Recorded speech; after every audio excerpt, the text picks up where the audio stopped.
The last of our systems are gone. The Krell Alliance deleted the message unread. The Syndicate flagged it as a biohazard risk and quarantined the frequency. The Federation Council sent a politely worded refusal citing resource constraints and strategic priorities, a document so carefully composed, so thoroughly padded with diplomatic language that it was almost possible to forget it was, at its core, a species watching another species die and choosing to watch from a comfortable distance. Most recipients never opened the message at all. The galaxy was vast and cold, and the swarm was a terror nobody wanted to touch. Every calculation produced the same answer. Intervention meant exposure, and exposure meant becoming the next distress signal nobody answered. The broadcast kept traveling anyway, past the trade routes, past the borders of known space, past the worlds that had already filed their refusals and returned to their ordinary days. It reached a system most of the galaxy considered a backwater, a single yellow star, a world that had nearly destroyed itself 3 times before learning to walk among the stars. A species that had clawed its way out of gravity wells carrying the scars of 100 near extinctions on their fragile bodies. The humans opened the message, and what they sent back was not a fleet, not a diplomatic team, not a politely worded refusal with 17 clauses of sincere regret. They sent coordinates. And a warning: these aren't soldiers, these are ghosts, and ghosts don't fight for you. What Xylos was about to discover was that this, somehow, made them more dangerous than soldiers, and that the galaxy had made the same mistake with humanity it made with everything it didn't bother to look at carefully. It had assumed that what it couldn't see couldn't matter. It was about to learn otherwise. The Veth Collective had known fear before. Fear was the cold current that had shaped their evolution on Thalassa, a world that was almost entirely water, its surface perpetually racked by storms that measured themselves in decades, its deep places home to things that had been old when the first Veth ancestor grew the first primitive tendril sensitive enough to sense pressure change.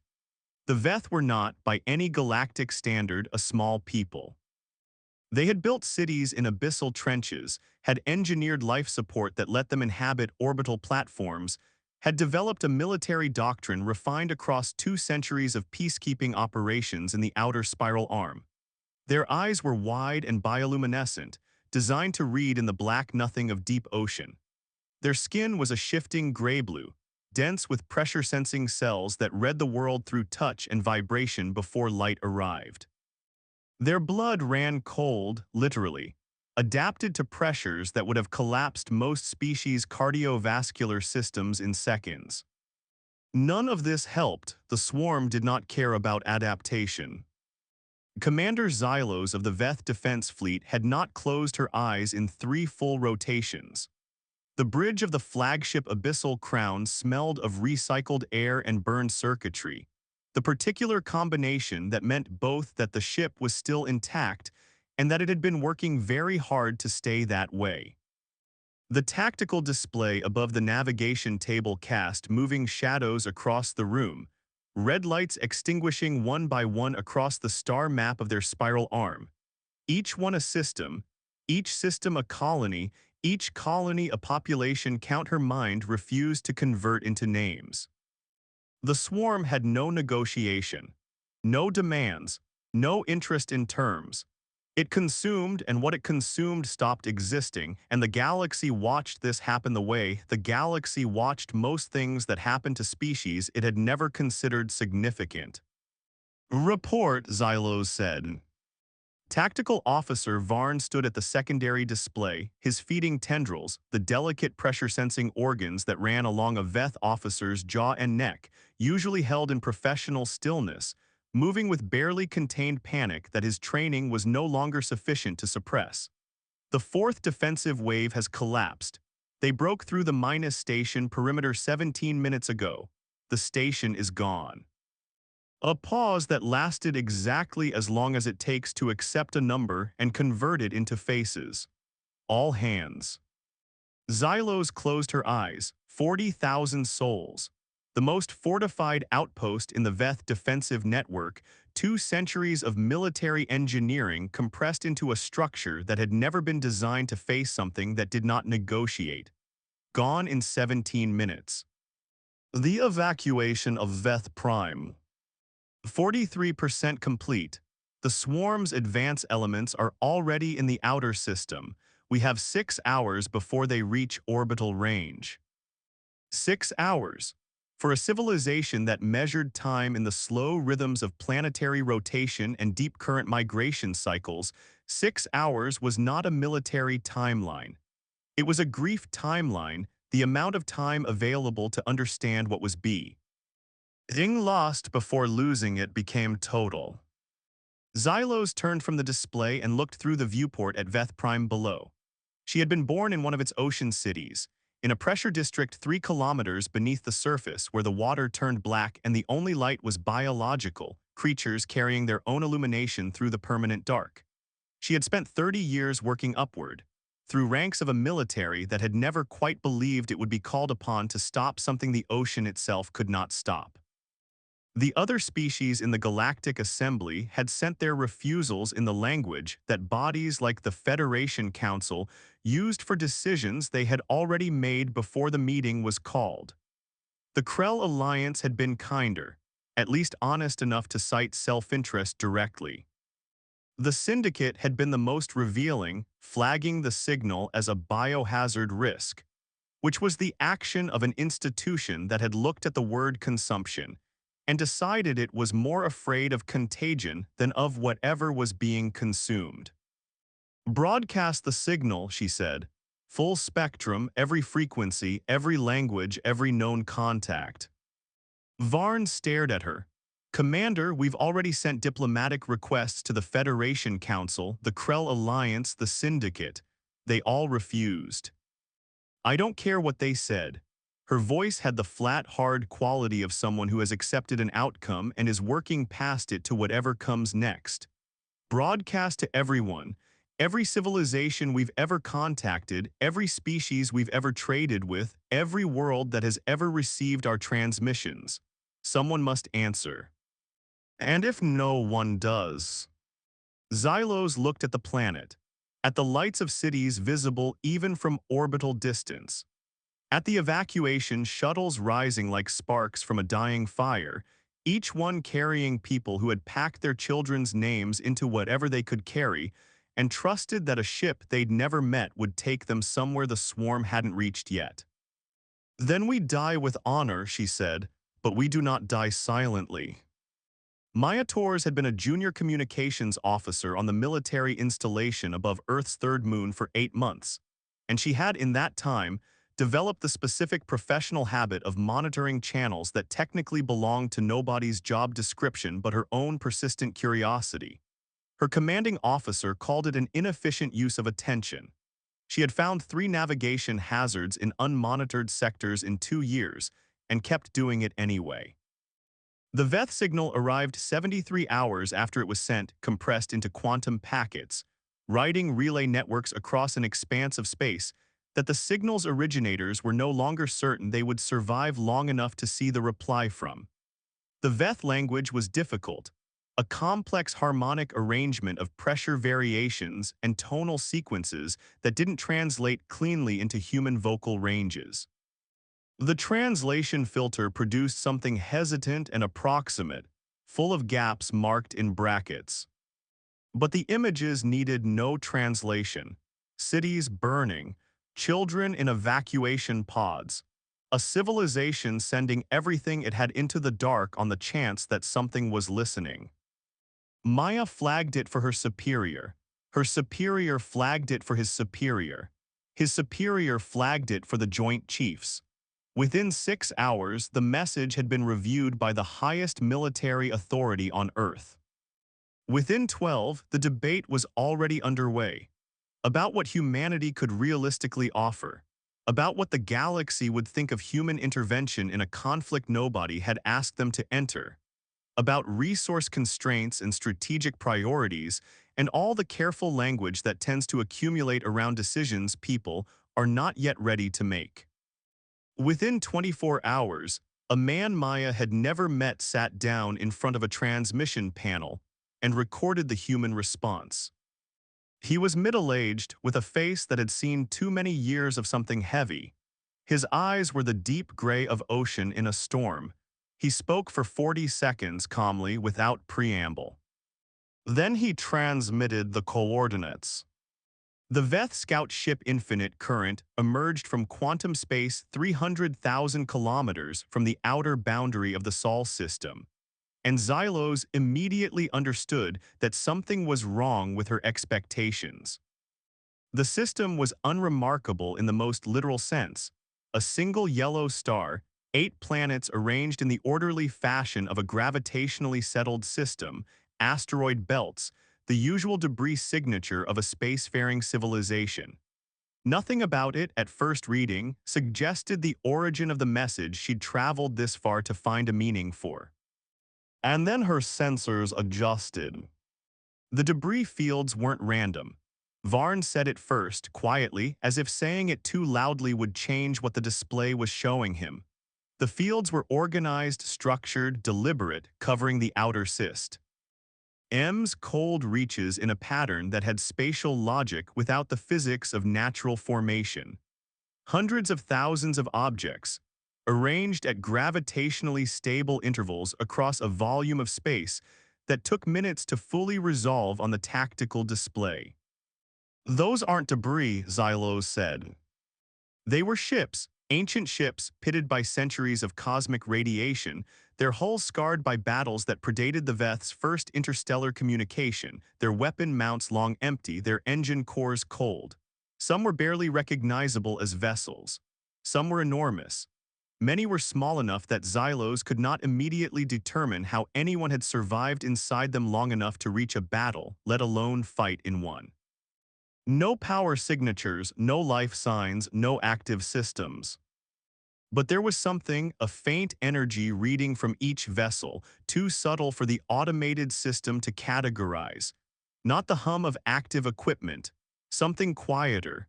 Something that might have once been alive, stored in a configuration that had no word in Veth's scientific vocabulary. Open a channel to the system's central authority, Xylos said. Static, then a human voice, female comm, carrying the specific composure of someone who had been waiting for this exact contact and had had time to prepare for it. Veth vessel, this is Sol Station. We received your transmission. Welcome to our home. Xylos suppressed the surge of frustration that threatened to surface as grief. Your home is intact.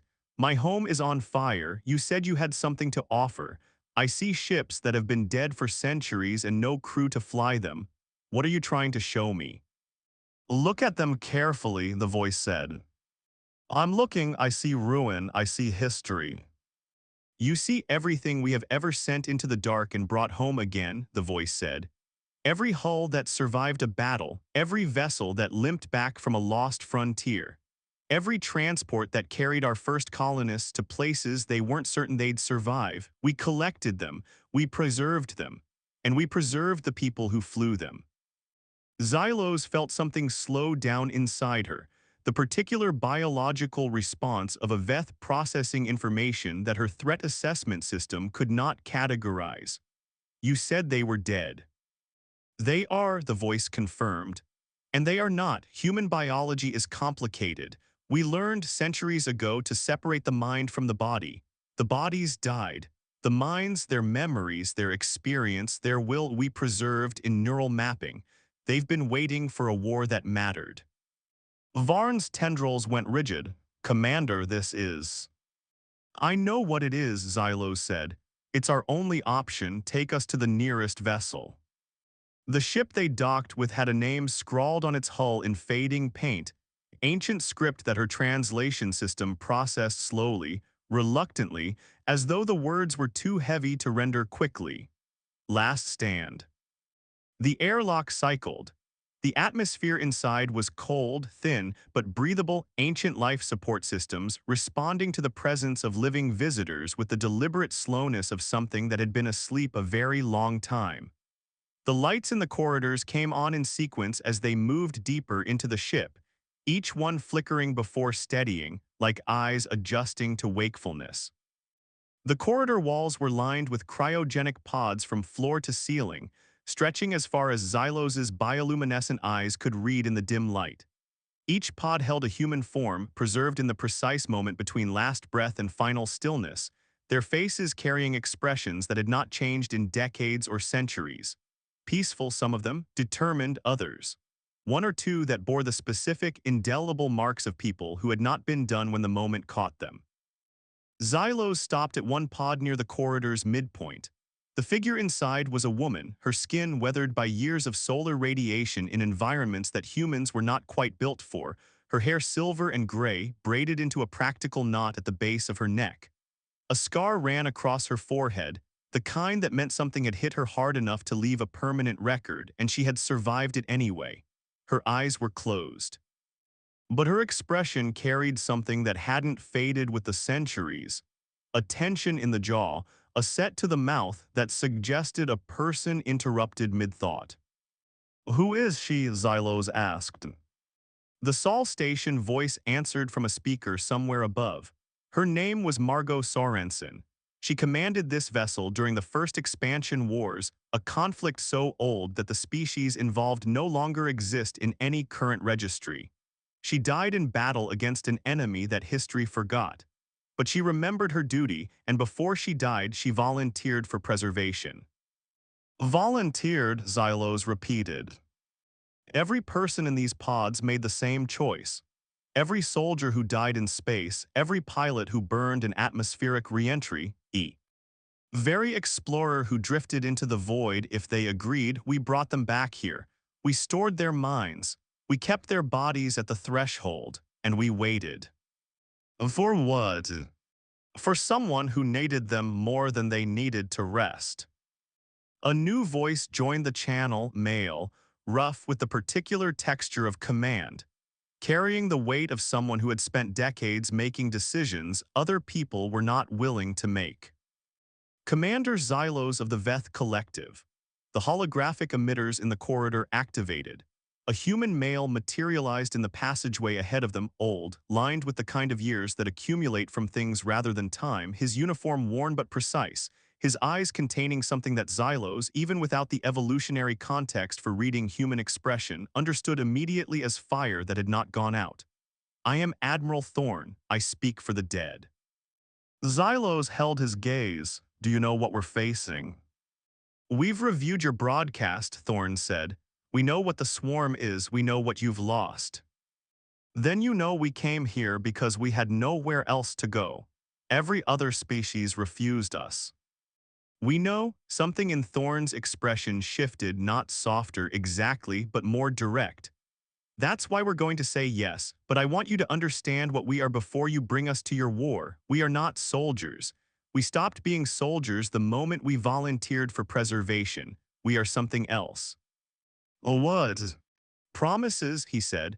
"When we died, we made a promise that if anyone in this galaxy ever needed us, truly needed us, we would answer. Not because we were asked, not because we were contracted, because we believed that even after we were gone, we could still matter to someone." He looked at the pod behind Xylos, at Margo Sorenson's frozen face. "We've been waiting a long time for a reason that was worth the cost of waking up." "How many of you are there?" Xylos asked. Thorne's expression did something that might have been a smile on a face less accustomed to wait. "More than you can count, more than the swarm can eat." The pod beside Xylos began to warm. The seals hissed, the sound of pressure held for 2 centuries finally finding release. The temperature in the corridor rose perceptibly, and Margo Sorenson's eyes opened. They were pale gray, the color of ocean under a storm front, and they found Xylos with an immediacy that made clear, before a single word was spoken, that whatever had happened to this woman's body over 2 centuries of preservation, nothing essential had been misplaced. Her gaze was the gaze of someone who had been in the middle of a thought when the cold took her, and had simply resumed it. "Where am I?" Her voice was rough, reclaiming itself. "Who are you?" "You're on the last stand," Xylos said. "My name is Xylos, Commander Veth Defense Fleet. We came here to ask for help." Margo sat up. Her movements were deliberate, testing each joint with the systematic efficiency of someone who had learned, at some earlier point in a life that had clearly not been gentle, to take full stock before acting. The scar on her forehead caught the corridor light. Her eyes moved across the rows of still-sealed pods with an expression that was not surprise but a specific, quiet recognition, the look of a person arriving at a place they have been thinking about for a long time. "How long?" she asked. 200 years, Sol Station confirmed. "I remember the battle," she said, in the clean past tense of someone reporting an event rather than reliving one. "I remember dying." She looked at Xylos. "And you came here because you're losing a war." "Oh yes. Who's the enemy?" "Biomechanical, it consumes. It doesn't negotiate, it doesn't stop." Xylos kept her voice level through the part of her that wanted to say, "And it has already taken everything I grew up believing was permanent.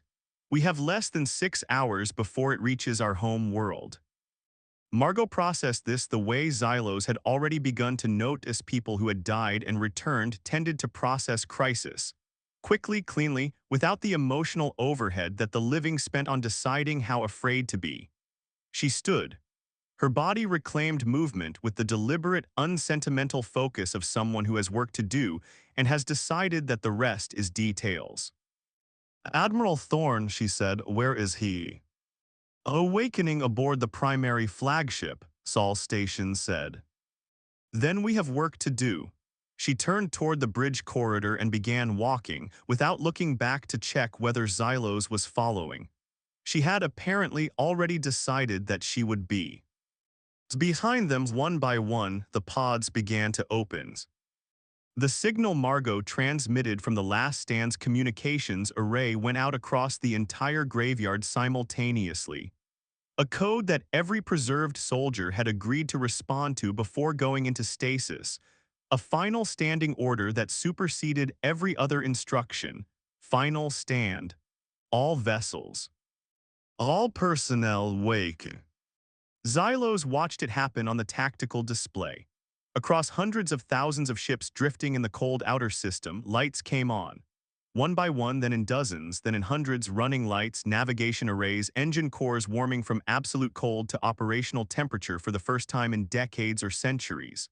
The graveyard was waking up, and the scale of it, even on a display designed to process fleet movements, was almost impossible to hold as a single visual fact. Voices filled the communication channels. Disoriented at first, then steadying the specific speed at which trained people recalibrate when called, the muscle memory of duty operating faster than conscious thought. "This is the Valiant. We are reading, awaiting orders." "Relentless here, status, operational. Where is the battle?" "Commander Yamashita on the Kestrel." Someone start talking. Then Thorne's voice cutting through the traffic with the clean authority of someone who had been doing this for a very long time. "This is Admiral Thorne. All vessels, all personnel, we have been awakened because the Veth Collective has asked for our help. They face a biomechanical swarm that consumes worlds. Their civilization is on the edge of extinction. We are going to answer them." A pause, brief, the kind that carries weight rather than uncertainty. "All vessels, prepare for deployment. We have a promise to keep." Margo stood at the Last Stand's bridge, which was a ruin, panels cracked, displays shattered, wiring exposed where the decades had done what battles hadn't managed to. She moved through it as though the damage was irrelevant, touching consoles that looked inoperable and finding, somehow, that they weren't quite. 73% of systems functional, the ship's synthesized voice reported. Weapons offline, propulsion at 52%, life support, navigation, and shields operational. "Good enough," Margo said. Xylos looked at her. "Your ship has been dormant for 2 centuries. Your crew is still waking up. Your weapons are offline." She kept her voice neutral because Margo had already demonstrated that she was not a person who responded well to the kind of hesitation that sounds like doubt. "I need to understand what we're bringing to this fight." Margo turned from the console to face her directly. The scar on her forehead seemed to catch every available light in the room. "We're bringing people who have already died once," she said, People who have nothing left to be afraid of. People who made a promise they've been waiting 200 years to keep. She looked back at the display. That's not a tactical advantage in the conventional sense, but it tends to matter anyway.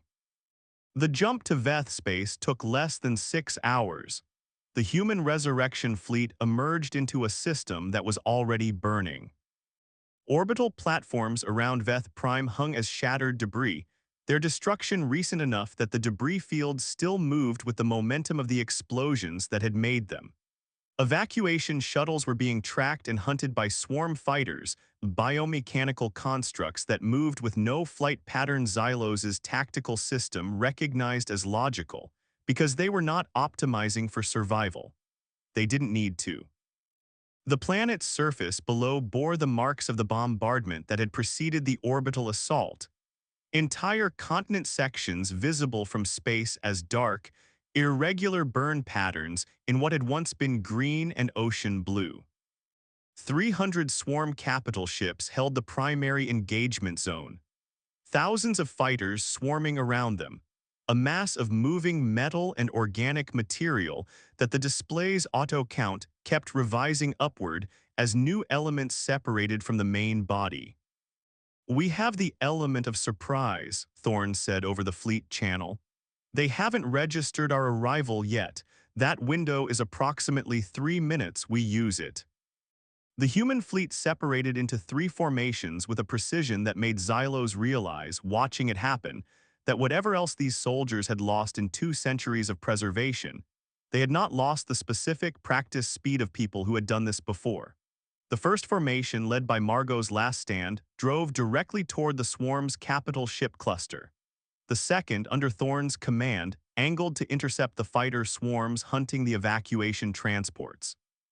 The third, older vessels, slower, some of them barely holding operational, positioned themselves between the remaining Veth civilian transports and the swarm's advance.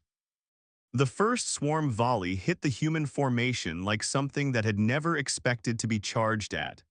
The biomechanical weaponry was designed to punish retreat, to prevent escape, to overwhelm a target that was trying to preserve itself. It was not calibrated for an opponent that accelerated toward impact. Margo's wing hit the capital ship cluster at ramming speed in 3 places simultaneously. Not accidents, deliberate, calculated, trading hull integrity for the specific result of a ship's momentum, converted into structural damage to something considerably larger than the ship itself. The last stand took a hit across the forward shield that brought the bridge's emergency lighting on and set off 6 alarm tones at once. Margo silenced the alarms and did not alter course. "Forward, don't stop." Her voice over the fleet channel had no elevation in it, no performance. It had the quality of someone stating the terms of an arrangement that had already been agreed to. "We don't need to survive this, we just need to win it." Xylos, watching from the secondary bridge display, understood for the first time, viscerally, below the level of tactical processing, what Thorne had meant in the corridor by the word promise. The humans who were fighting below her were not holding anything in reserve. They were not allocating a survival margin.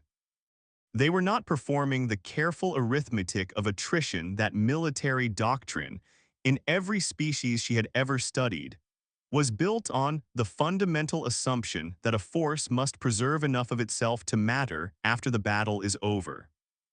These soldiers had already paid the price. They had already given the thing most precious.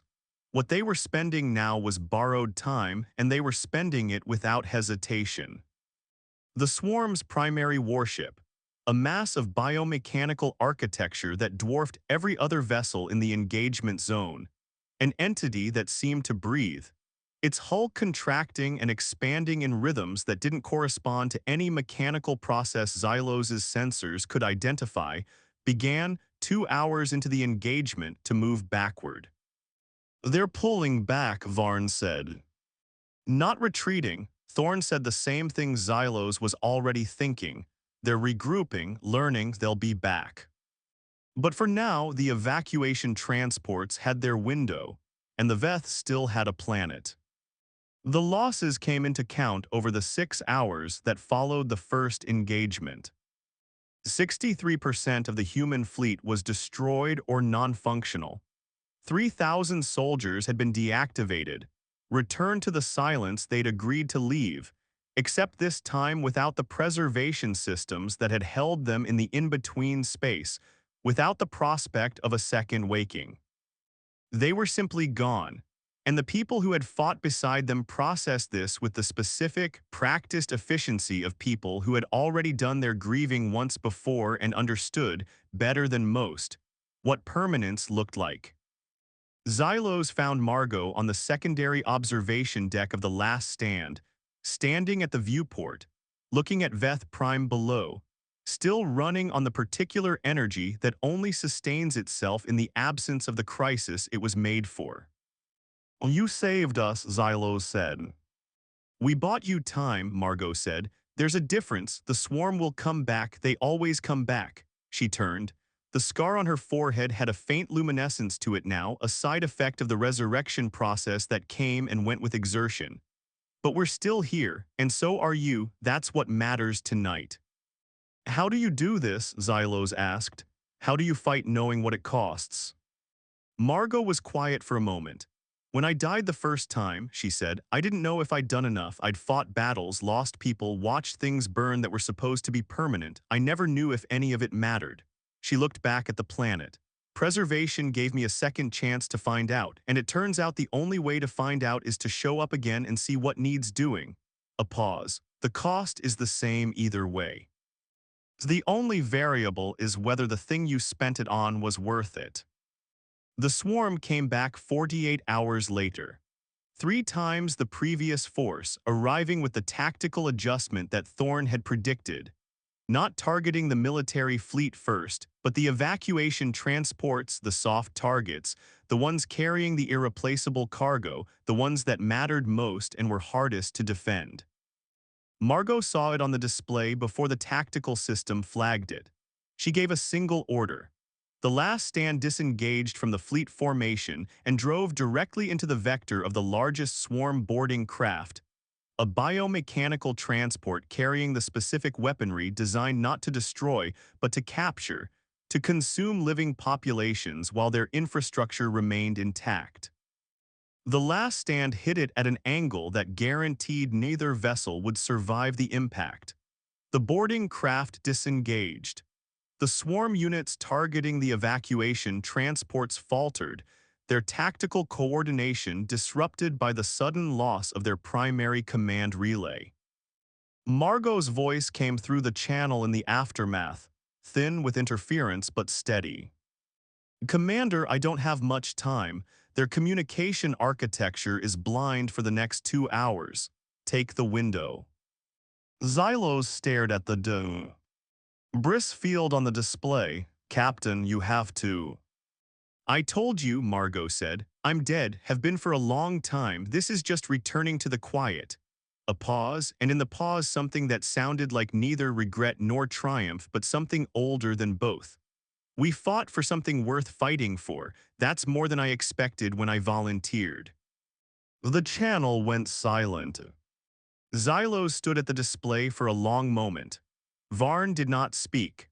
The bridge held the specific, respectful quiet of people who understand they have witnessed something that should not be minimized by being moved past too quickly. Then she said, "Use the window, get every remaining transport to the jump point. All civilian transports now."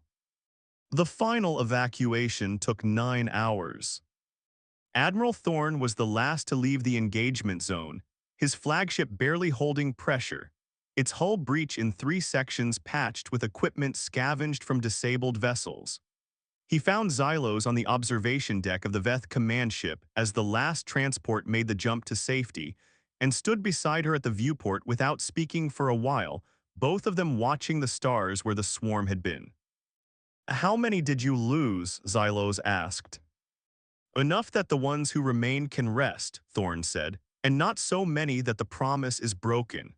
He looked at his hands, old hands, the hands of someone whose body had spent centuries doing something that was not quite living and was not quite dying, and had arrived somewhere in between that had its own dignity. We did what we came to do. You lost thousands of people, Xylos said, soldiers who had already died once, soldiers who volunteered to be preserved specifically so they could matter to someone, and they spent that on us. She turned to face him. We were a footnote to the galaxy, a minor aquatic species with nothing to offer but cultural artifacts and deep-water mining rights. Why were we worth it? Thorne looked at her for a long moment. His eyes, the deep, fire-colored eyes of a man who had been carrying something heavy long enough that it had become structural, didn't look away. Because you asked, he said, and you asked honestly. You sent everything you had into the dark on the chance someone was listening, and you sent the images of your children alongside the images of your cities, and anyone who received that message and chose not to open it made a decision about what they valued. He paused. We made a different decision, not because you were important by whatever metric the galaxy uses for that word. Because you were people who needed help and sent a message into the dark hoping someone would answer. And that's enough, Xylos said, to spend everything on. That's all it ever took, Thorne said. That's what we were waiting for. He was quiet for a moment. His expression carried the particular stillness of someone who has arrived at the end of something they spent a long time moving toward. You want to know the truth about the Resurrection Corps, Commander? We were not built as a military asset. We were not preserved because some strategist decided that dead soldiers were a resource to be stockpiled. We were built because the humans who designed the program understood something that the galaxy's larger civilizations had spent their stability forgetting. What did they understand? That the thing that made humanity worth anything was not its technology or its fleet capacity or its position on any galactic commerce index, Thorne said. It was the specific, stubborn habit of answering. Every time something went wrong for humans or for anyone else, there was always a human somewhere who looked at the situation and decided that doing nothing was worse than doing something uncertain. That habit almost destroyed us a dozen times over in our own history. It also saved us every time. And when we learned to carry it into space, he looked at the stars through the viewport, it saved other people too. And the ones you lost, Xylos said, the 3,000 who are truly gone now. They went back to what they were always going toward, Thorne said. They just got to mean something on the way. That's more than most people get. Word of what happened in Veth space did not travel through official channels first. It traveled the way significant things in the galaxy always traveled when the official channels had already decided not to be involved, through freight crews and border station operators, and the informal information networks that were faster and more honest than any diplomatic communique. The Krell Alliance received a full tactical summary from an independent observer ship that had been monitoring the engagement zone for commercial traffic clearance and had instead watched the Resurrection fleet wake up and fight. The Alliance's senior council reviewed the summary in closed session. The record of that session was not published, but two of the delegates who attended it were later reported to have resigned from the diplomatic refusal committee that had processed the original Veth distress call. The Federation Council issued a formal statement acknowledging the outcome of the Veth engagement and noting humanity's role with the specific language of an institution managing the distance between what it had done and what it wished it had done. The statement used words like commendable intervention and extraordinary resource deployment.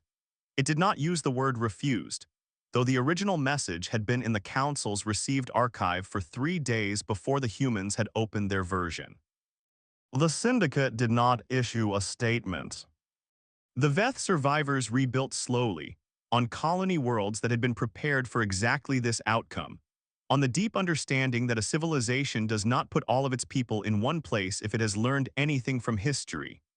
Xylos led the Reconstruction Council for the first 4 years, then stepped back to a role that involved considerably more time at viewports and considerably less time at tactical displays, which suited her.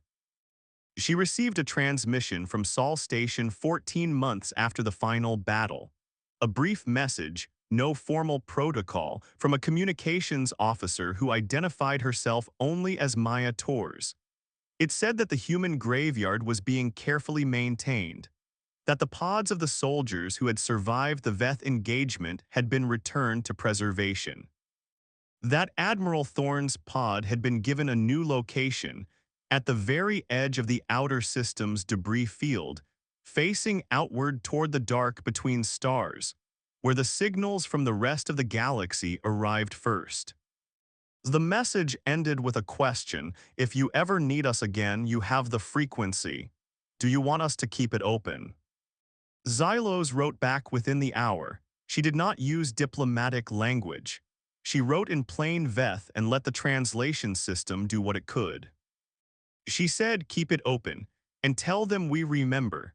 Tell them the galaxy has started to learn that when you answer the ones nobody else answers, the ones who were watching remember. Tell them the Veth remember. Tell them we will not be watching from a comfortable distance the next time someone sends a message into the dark. All she sent it. Then she turned back to the viewport and looked at the stars, and thought about the word that Margo Sorenson had used in the corridor of the last stand. A word spoken in a human language by a woman who had been dead for 200 years and had woken up to keep a promise. Worth it. The human resurrection corps returned to their silence. The graveyard settled back into the cold dark of the outer system. And out there, in the space between stars, 31 ancient vessels drifted with their lights on, not asleep, not quite awake, carrying the minds of people who had already given everything once and were prepared if the call came to give it again. They were waiting. They would not be waiting long.